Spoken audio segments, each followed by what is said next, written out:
বাউলটা তাদের নামকরণ কেন করা হলো? যে বাউল তাদের নামকরণ এই কারণেই করা হয়েছে, এই বাউলরা প্রত্যেক দিন সকালবেলা গোমূত্র পান করে, গরুর প্রসাব পান করে। প্রত্যেকদিন সকালবেলা এই বাউলরা গরুর প্রসাব পান করে।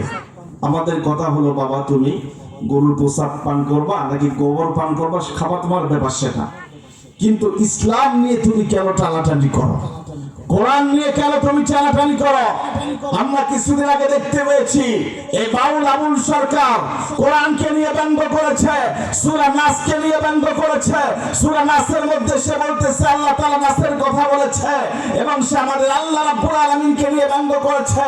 বাউল সরকার বলেছে যে আল্লাহ তাআলার আগাগোড়া কিছু বুঝি না, আল্লাহ তাআলা একবার বলে আরেক কথা, আরেকবার বলে আরেক কথা। আমার প্রিয় শাইখ আনিসুর রহমান আশরাফি হাফিজাহুল্লাহ বলেন যে এই বাউল আবুল সরকার সে আল্লাহকে নিয়ে যত বড় বেয়াদবি কথা বলেছে, ইতিপূর্বে বিশ্ব থেকে এত বড় কোন নাস্তিক তৈরি হয় নাই, এত বড় কোন কাফের তৈরি হয় নাই যে আল্লাহর সাথে এত বড় বেয়াদবি করে। আমরা 92% মুসলমান দাবি করি, এই বাউল সরকারকে ঢাকা শহরে শাপলা চত্বরে দাঁড় করাইয়া 90% মুসলমানকে লাইভে দেখাইয়া তাকে প্রকাশ্যে ফাঁসির কাস্টে ঝুলাইতে হবে। এবং আমরা এটাও দাবি করি, যারা বাউল আবুল সরকারের দালালি করবেন, যারা বাউল আবুল সরকারের দালালি করবেন, তাদের ঠাঁই এই বাংলার জমিনে হবে না।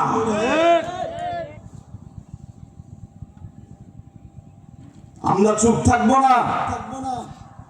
আর যদি বাউল আবুল সরকারকে তার বন্দিশালা থেকে ছেড়ে দেওয়ার পায়তারা করেন, তাহলে কিন্তু খবর খারাপ আছে।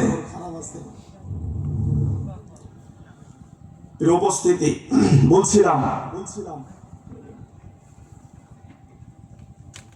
যে মায়ের পেট থেকে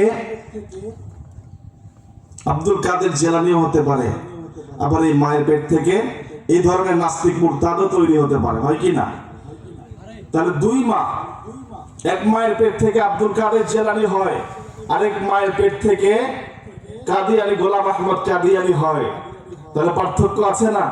এক মায়ের সন্তান নামাজ পড়ে, আরেক মায়ের সন্তান নেশা করে, এক মায়ের সন্তান পর্দা করে, আরেক মায়ের সন্তান নগ্ন অবস্থায় চলে। পার্থক্য আছে কিনা?